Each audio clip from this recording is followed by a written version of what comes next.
Meu querido irmão, irmã, que Deus abençoe você, sua casa e toda a sua família, amém? Preste bastante atenção no que nós vamos dizer aqui.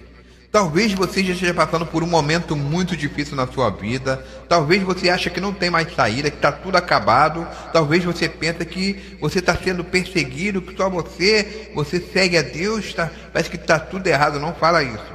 Perseguição é sinal de que você é de Deus. E é como, na verdade, é uma marca registrada do cristão, a perseguição, porque todo cristão é perseguido. O próprio Jesus disse: perseguiram a mim, vou perseguir a vós outros também.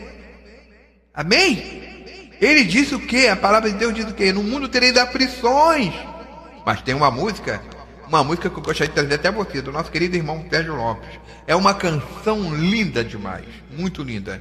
Não é uma música que você, mas a música é herética, né? Não tem nada a ver, não. Essa música é bonita mesmo. O que eu estou dizendo é que eu só não concordo com um refrão dessa música, que diz assim, eu esqueci o nome da música agora, mas a música cantada, ela diz assim, o refrão diz assim, ó: ah, se antes eu pudesse, se eu soubesse como é doce te seguir, eu não perderia o tempo que eu perdi. Você notou? Ah, se antes eu soubesse como é doce te servir. Meu irmão, não é doce servir Jesus. É bom seguir Jesus.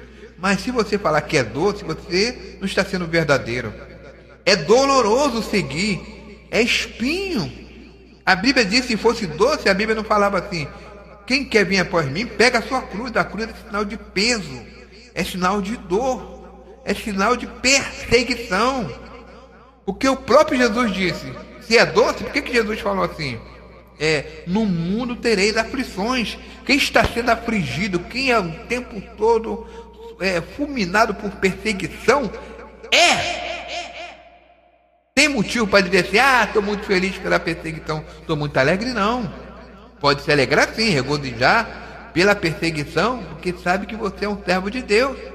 Todos seremos perseguidos, isso é normal.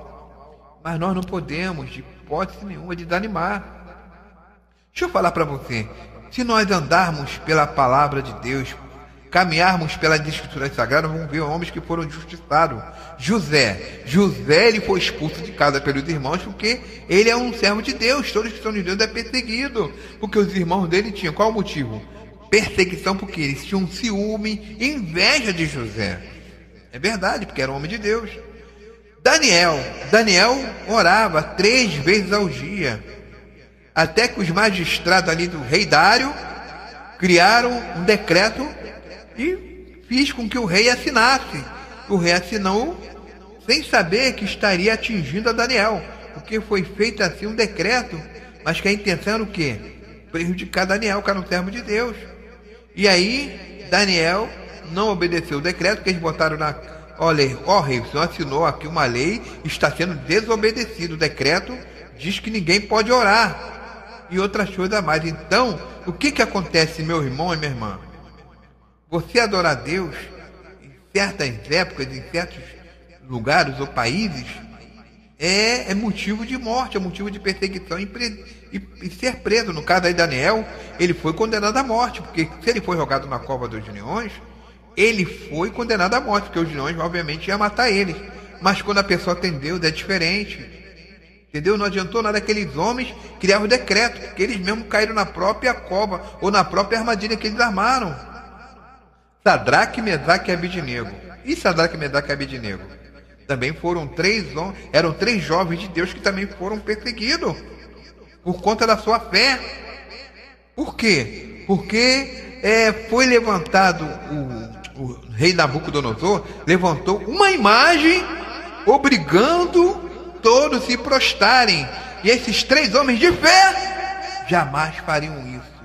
Jamais negariam, vendiam sua fé. Eles não se prostraram diante de imagem. Porque a imagem, seja lá a pessoa que adora a imagem, atrás de uma imagem há uma maldição. Vamos ser sinceros. Quem adora a imagem, infelizmente, se faz maldito. Porque a própria Bíblia condena a adoração de imagem. Então, Sadraque, Mesaque e Abednego dá-nos os exemplos que só devemos adorar só Deus. E o que aconteceu? Porque eles não obedeceram, eles foram lançados na fornalha de fogo ardente. Eu não sei qual o grau de temperatura, né?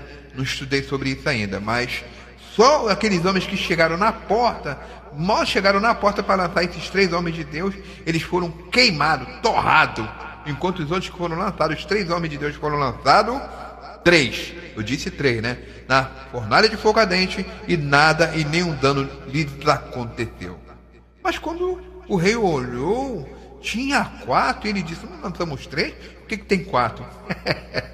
Porque o 4 é o 4º homem da fornalha. Então, meu querido irmão, vamos trazer isso para os dias atuais. Eu sei que tem pessoas tristes, com julgamento injusto. Eu não vou falar nada de política aqui, mas o que a gente está vivendo é um momento terrível, demoníaco, perverso, é doloroso, mas pode ter certeza que Deus vai fazer justiça.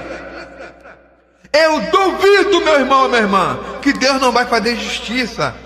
Deus não fará justiça aos seus escolhidos, que a Ele clamam dia e noite, porque Deus é justo. Os homens maus sempre existirem, sempre vão existir, enquanto esse mundo não for destruído. Enquanto nós estivermos neste mundo, vai haver perseguição, vai haver luta, mas quando a igreja for arrebatada, os homens maus vão ser destruídos. Porque quem planta o mal, colhe o mal. Os homens sempre se achou deuses. Eles tomam conta de uma nação com ditadura, com perversidade, e as pessoas apoiam. O mais triste é que tem pessoas ignorantes que apoiam, são cegos. A Bíblia diz que o príncipe deste mundo, ou Deus deste século, cegou o entendimento. Você sabe o que é cegar entendimento? A pessoa não consegue enxergar ou entender o que está errado, e ela ela troca o certo pelo errado, e o errado passa a ser certo. E aí pessoas são injustiçadas por conta da negligência de muitas pessoas, inclusive até irmãos que escolhem, esquerdistas que escolhem errado, sem ter ideia do mal que está fazendo a outras pessoas de outros países que estão sofrendo essa terrível e perversidade, maldição chamada ditadura. Estão pedindo socorro às nossas orações. Mas esses irmãos também sabem que tem pessoas que estão aqui que contrariam a palavra de Deus, que são a favor desse sistema. Então, aquele que pode fazer o bem e não faz, comete pecado. Meu irmão, Deus vai agir com poder, com grandeza. Deus falou e Deus fala. Eu tive o privilégio de ouvir e a oportunidade rica de ouvir que Deus vai mudar, que Deus vai fazer muita coisa ainda. Deus vai permitir muita coisa acontecer. Muitos vão sentir dores, mas Deus é Deus, irmão. Deus é Deus acima de tudo. Só temos que crer. Nem tudo está perdido. Estamos vendo a injustiça feita diante de nossos olhos, independentemente de se torce por fulano ou não, se vota no fulano ou não. A gente está falando de ser humano, não devendo desejar o mal ao nosso pior inimigo. Não. A Bíblia diz que Deus não tem prazer nem na morte do perverso. Agora, claro, se esse perverso continuar afrontando, aí ele vai realmente colher o que plantar. Então, meu querido meu irmão, a sua fé é importante para Deus. A fé, ela agrada, mas sem fé é impossível agradar a Deus. Então continue orando, continue crendo. Olha o que diz o texto sagrado aqui, rapidamente. Olha só, aqui no texto sagrado, Salmo 103, no seu verso 6, diz assim, ó.